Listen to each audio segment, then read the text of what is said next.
Ben. I'm John. And together we're OCB. Reactions. And today, well, we're back officially today. And today we have Dir En Grey, Tabula Rasa live.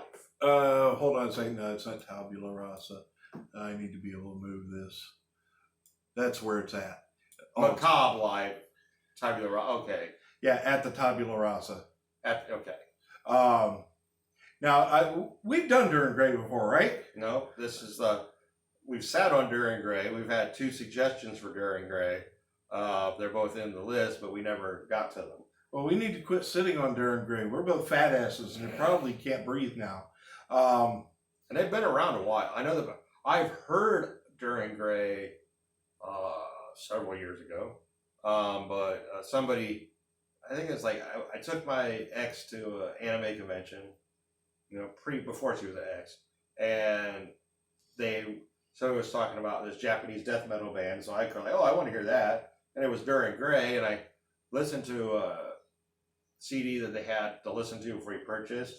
And I was like, it's kind of thin sounding to me. And I only heard like half a song before they made me decide if I wanted it or not. And I was like, no, I don't want it. And then I never thought about them again.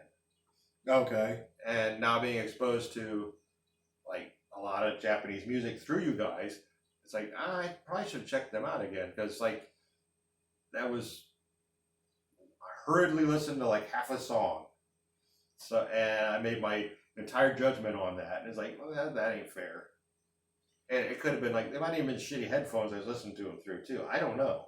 So now, yeah. See, I remember hearing the name for the show, so I guess it was just during a suggestion. And for some reason, I was thinking that we had already done a reaction to these guys once before. So I have absolutely no idea what to expect myself. No, honestly, I just have a vague impression from like 9 years ago. Okay. Well, why don't we go ahead and get it started? Because this one is a little bit longer.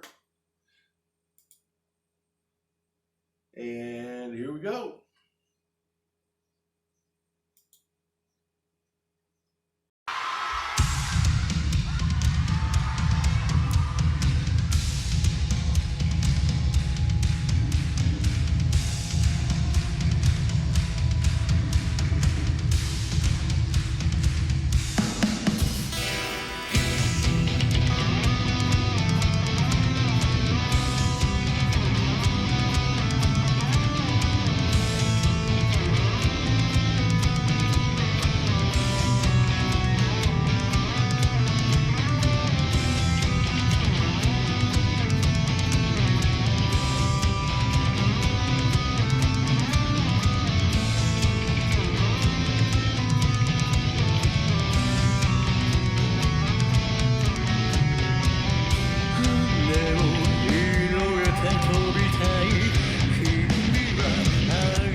I'm going to say, dude, put a shirt on.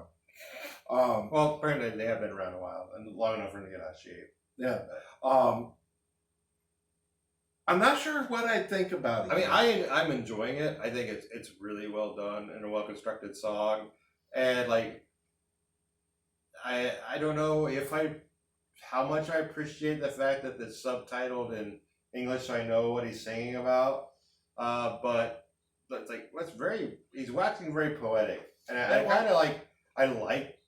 See, I don't know how well it's translated either. So here's where my problem is.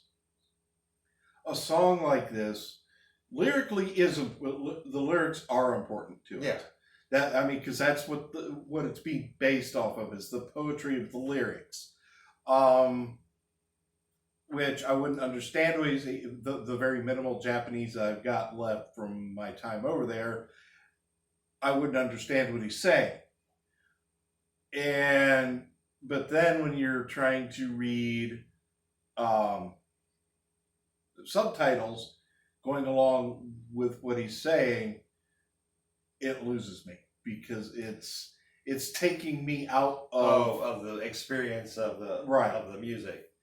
So it's just one of those where that's why I can't quite decide where I'm at on it, is because having to read subtitles to understand what he's singing about is drawing my attention away from the music itself. So that's just like your biggest flaw is like the video presentation. Right. Musically, I'm enjoying the lilt and the sweep, the gentle sweep of it, knowing that it's probably gonna get really heavy later. Right. But it's like I almost don't want it to. I'm actually like, it's got a nice hypnotic sweep to it, and it's like I got nothing bad to say about it at this point. I mean, if it continues for like the whole time like that, I'll get bored. But right. Okay. Well, we better get back, because once again, this is a long one.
weird transitions. It's like I think they're cool. I mean, it's like this is, I mean, and it gives them the opportunity like to go anywhere, but they're weird. I mean, I'm not dogging it. It's just like these are odd transitional. I think pieces. we're roughly like a third of the way through it. At this point, I'm not into it. I'm not digging it. Now, if it switches up to somewhere that, but for me, I'm just hearing arrogant art house crap. See, I mean, I don't. I was like, that's just weird. Although it is funny to me, like because of all the Japanese bands we've covered. It's like I think Japanese people just need extra strings. I think it's like 6 strings is not enough for what we do. I just thought it was all the transitions. They're almost weird. These weird noise, unsettling, and then they go back into the melody. It's like I kind of hope that there is some kind of heavy breakdown in this, just to because they're stark transitions to the same thing, and the more I'm talking, the more I'm like, I don't know if that how well that work. I mean, if the point is to keep up with the lyrical content, completely works. But I don't know. I guess like I said, we're only a third way through. My attitude could completely change by the end. It's just right now, I'm not digging it. This isn't my thing.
Is this like a showcase song for them? Like they go through the band and showcase each I'm not sure.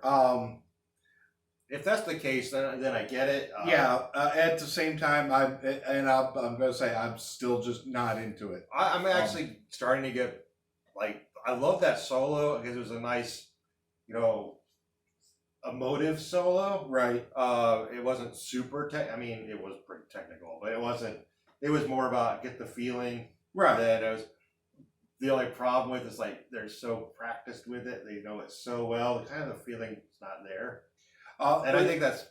And I want everyone to understand when I'm saying I'm just not digging it, I'm not into it.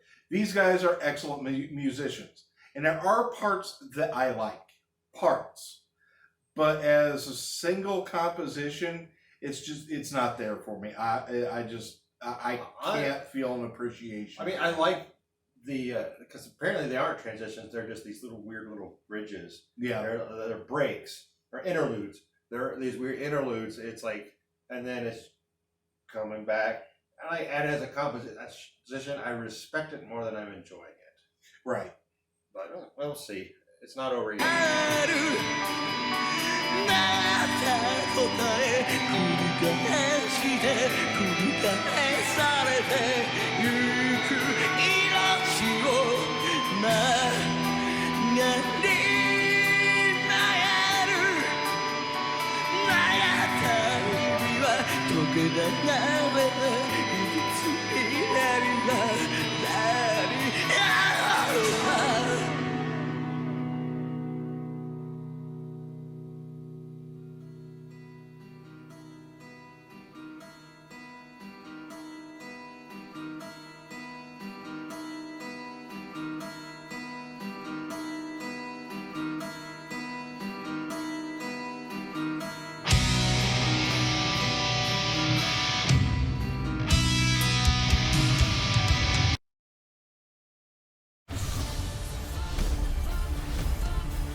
Fuck you, YouTube. It does not get any better. The world will be watching.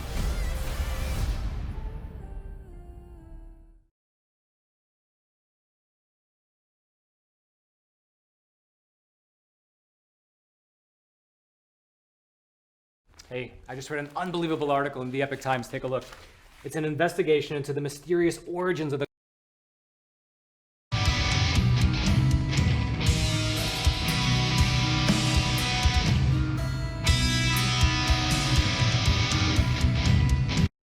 Okay, I'm not gonna. Who the fuck puts ads in the middle of a fucking song? Yeah, fuck you, YouTube. Yeah. That's bullshit. Yeah. If I wasn't gonna get taken out of it before, now I am. It's like, but yeah, I just wanted to stop to say fuck you, YouTube. Which actually is saying fuck you, Google. Yeah. No, that pisses me off. This has happened to me on a couple other songs also. I've never had it happen to me on a song. Yeah. But then I just wanted to bitch about that there was an ad in the middle of this song. So, and it will taint our reaction because we've been taken out. Yeah, and it also pissed us off. So yeah. Sorry, Dir En Grey, if our outrage is something else, falls on you.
目の前にあなたの血がみつき眠る怖くて眠れない夜あなたが恋しいそばにはいない消えないの未来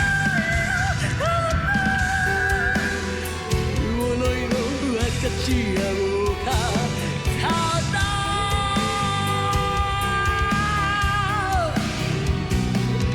さよならは一度だけなぜここに落ちた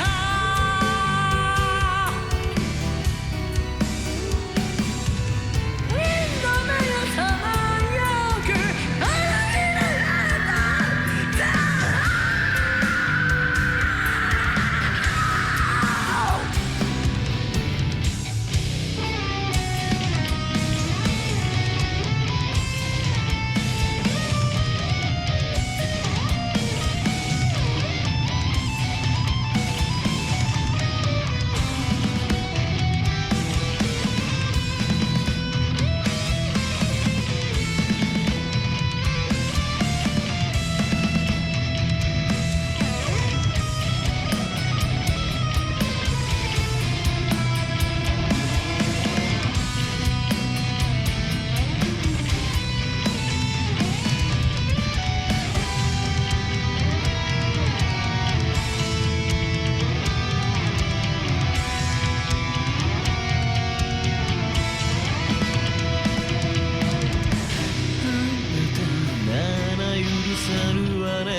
Okay, I'm not going to fault anybody that likes this, but it's not my thing. I'm curious about a couple of things, and they did something that kind of, it didn't surprise me they did it. It surprised me my reaction to it. But first is a question for you guys that are Dir En Grey fans. Was this song a single song, or was it part of a larger story?